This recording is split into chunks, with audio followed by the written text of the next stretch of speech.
কচুমুখী আর ইলিশ মাছের কম্বিনেশন হচ্ছে মানিক জোর কম্বিনেশন। আজকে তাই সেই কচু দিয়েই ইলিশ মাছের রান্নার রেসিপিটা আপনাদের সাথে শেয়ার করব।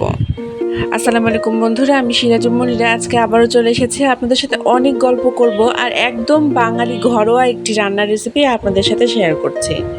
প্রথমেই প্যান গরম করে দিয়ে দিয়েছি 4 টেবিল চামচ সয়াবিন তেল এবং তাতে দিচ্ছি 1 মুঠখানি পেঁয়াজ, 3টা কাঁচামরিচ দিয়েছি আর এখন পেঁয়াজটা হালকা একটু বাদামি রং করে ভেজে নিব। এখন দিয়ে দিলাম লবণ, হলুদ এবং দিয়ে দিচ্ছি 1.5 চামচ পরিমাণ জিরা বাটা এবং দিব 1 চামচ পরিমাণ পেঁয়াজ বাটা। এখন আর কি মশলাগুলো একটু কষিয়ে নিব। তো সামান্য একটু পানি দিয়ে নিচ্ছি যাতে মশলাটা পুড়ে না যায়। ইলিশ মাছের আমার সবচেয়ে বেশি মজার বিষয় লাগে কি জানেন, আপনি যত কম মশলা দিয়ে রান্না করবেন মাছটা ততই বেশি খেতে মজার হবে। আজকে ইলিশ মাছ ভাজি করিনি, বরঞ্চ এই মশলাতেই হালকা একটুখানি এপিট আর ওপিট কষিয়ে নিব। ইলিশ মাছটা কিন্তু খুব বড় সাইজের না, দেখতেই পাচ্ছেন একদমই ছোট্ট সাইজের, কিন্তু ওই যে ইলিশ মাছের গন্ধ আছে না, এই ইলিশ মাছ দিয়ে আপনি যা রান্না করবেন তাই হয়ে যাবে অসাধারণ। মাছগুলো আমি 3 থেকে 4 মিনিট মশলাতে কষিয়ে নিচ্ছি আর তারপরে মাছগুলো অন্য একটি বাটিতে উঠিয়ে রাখবো।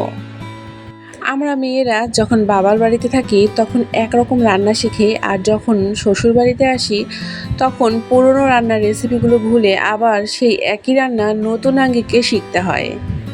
আমার তো মাঝে মাঝে মনে হয় বিয়ের পরে মেয়েদের শ্বশুরবাড়ি নয় বরং নতুন আরেকটি শিক্ষা প্রতিষ্ঠানে আসতে হয়। শ্বশুরবাড়ির নতুন পরিবারের সবাই কে কী চায়, কোন কাজটা কিভাবে করে সেই সব কিছুই আয়ত্ত করে নিতে হয়। ইলিশ মাছগুলো উঠিয়ে নেওয়ার পরে কষানো মশলার মধ্যে আমি কেটে রাখা কচু অ্যাড করে দিয়ে আবারও একটু কষিয়ে নিব। এই তরকারি মশলার সাথে যত কষাবেন ততই বেশি স্বাদ বাড়বে। রান্নার এই পর্যায়ে আমি পানি অ্যাড করে দেব আর তারপরে ঢাকনা দিয়ে ঢেকে কচুটা আমি কিছুটা সেদ্ধ করে নিব। ইলিশ মাছ সেদ্ধ হতে একদমই কম সময় লাগে, তাই কচুটা যখন প্রায় 90% সেদ্ধ হয়ে যাবে তখনই আমি ওই কষিয়ে রাখা মাছগুলো অ্যাড করে দিব। মাছ রান্নাটা আমি আগে থেকেই পারতাম, তবে তরকারি দিয়ে মাছ রান্না করাটা আমি বিয়ের পরে শিখেছি। আর আমার বলতে কোনো দ্বিধা নেই, আমার হাজব্যান্ড আমাকে এভাবে রান্না করাটা শিখিয়ে দিয়েছে। Thanks to my dear husband.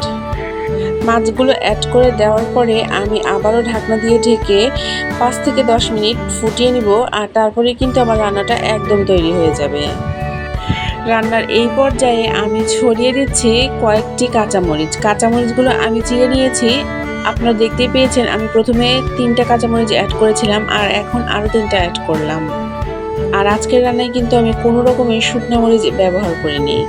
রান্নাটা কিছুক্ষণের মধ্যেই তৈরি হয়ে যাবে। এখন শুধু চাই 1 মুঠ সাদা ভাত আর এই একটুখানি তরকারি। আজকে এখানেই বিদায় নিচ্ছি, সবাই ভালো থাকবেন, আল্লাহ হাফেজ।